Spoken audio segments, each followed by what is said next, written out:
Hello, Odile Remit here. I'm on my own today as Steve is on grandpa duty. So today I wanted to, this won't be a long one, I wanted to just address the topic of self-care versus selfishness. And I know this is something that a lot of people kind of intellectually know, there's a big focus on self-care recently, and the fact that it's important to take care of yourself so that you're in a position to help others and take care of others. And I know a lot of people use the analogy of, or the analogy, I suppose it's called, of the thing of being on an aeroplane and the advice of putting the mask over your own face first so that you're then able to help others. And that's all great, but I wanted to add the neuroscience to this. And here it is. So first of all, the top priority of the human brain is, of course, immediate survival. So nothing overrides, as far as the unconscious part of the brain goes, nothing overrides immediate survival. And of course, that makes sense because if you don't survive, nothing else matters, of course.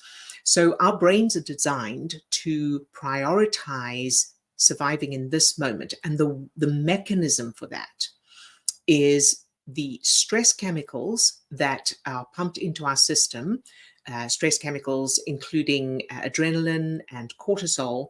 One of the effects they have on the brain and body is narrowing our focus to the apparent perceived present danger. And so when it's working correct, or when it's working adaptively, is that right? Adaptively, when it's working the way it's meant to work, then there's a wild animal about to attack us, and our focus goes immediately onto that, and we're not distracted by anything else, so that we have the best chance of surviving that encounter. The problem comes when we are not in immediate danger, but the brain, the unconscious part of the brain, doesn't know the difference between something we're worried about, something we're feeling frightened about that doesn't involve survival, but it may be we're worried about what someone will think of us, or we're worried about paying our bills, or anything else that we feel anxious about, worried about, that we're angry, when we get angry, when we get frustrated, when we feel hopeless. All negative emotions involve the same stress chemicals that are produced when our lives are in immediate danger. So what happens is that we are when we're feeling negative emotions, those stress chemicals are in our system, and the brain is fully focusing on the so-called present danger, even though it's not actually physical danger.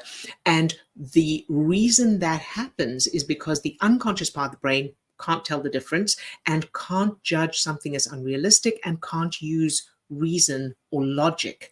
So while the conscious mind knows I'm not in immediate physical danger, I'm just worried about the way this person is going to react when I have to speak to them.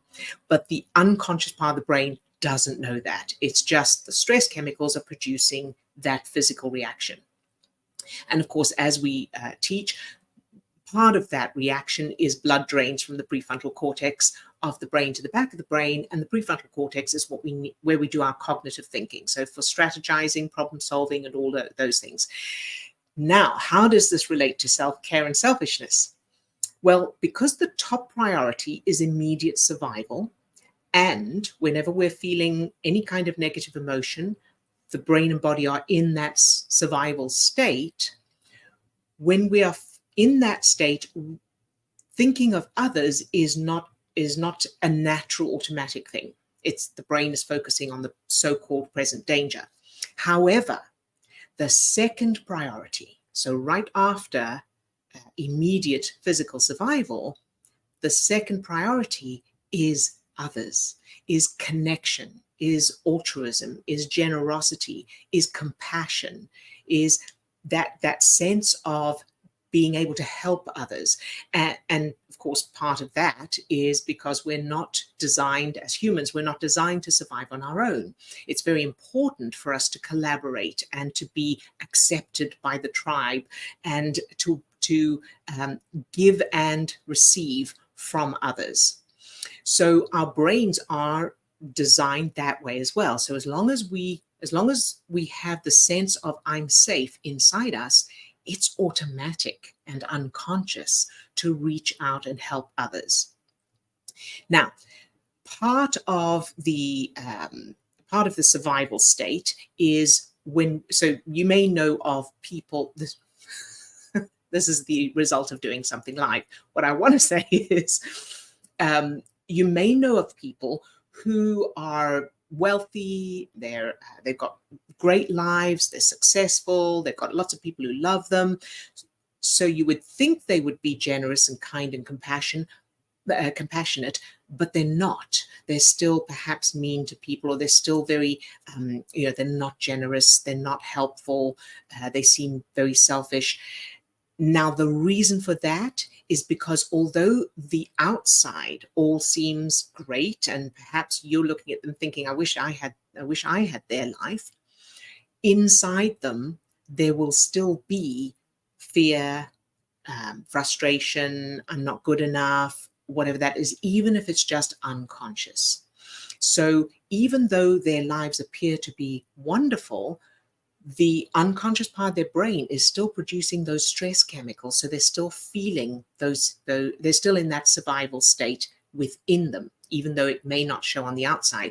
And I'm sure you can think of at least a few well-known people, celebrities whose lives seemed amazing, who were suffering from depression, who were, looking for a way out, who were suffering in other ways. And even though it wasn't showing on the outside, if a person, and in the same way, you may look at other people who are not, financially well off, or who have gone through a lot of pain, suffering, but who are still kind, compassionate, generous, and helpful to others. And the reason for that is, again, despite the outside circumstances and the impression, inside them, they've got a sense of safety and being loved. And that is part of their self-image. So the difference between those two types of people is their self-image. On one hand, you've got a self-image of I'm not safe, regardless of what they're seeing and of what they're experiencing on the outside. And on the other hand, you've got a self-image of I am safe and loved. And again, this is unconscious, so they may not be aware of it. So, prioritizing self-care means doing whatever it takes to feel good inside you, to put yourself first in order to be able to create that state within your brain and body that you are safe and loved, and then you will automatically be able to help others and be generous and be kind and compassionate, because you won't be in that state of survival. If you'd like to find out more about changing your self-image so that you are able to create those references in the unconscious part of your brain that prove that you're safe and loved, so that then the rest is automatic, including success and health and everything else, we have a free mastermind. We have not a mastermind. We have a free masterclass.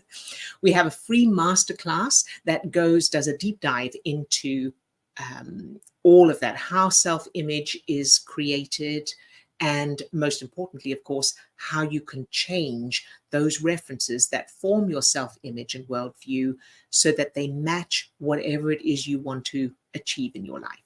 The link is in the description, so go ahead and register for that, and I look forward to seeing you there. I'll see you next time. Bye-bye. There we go.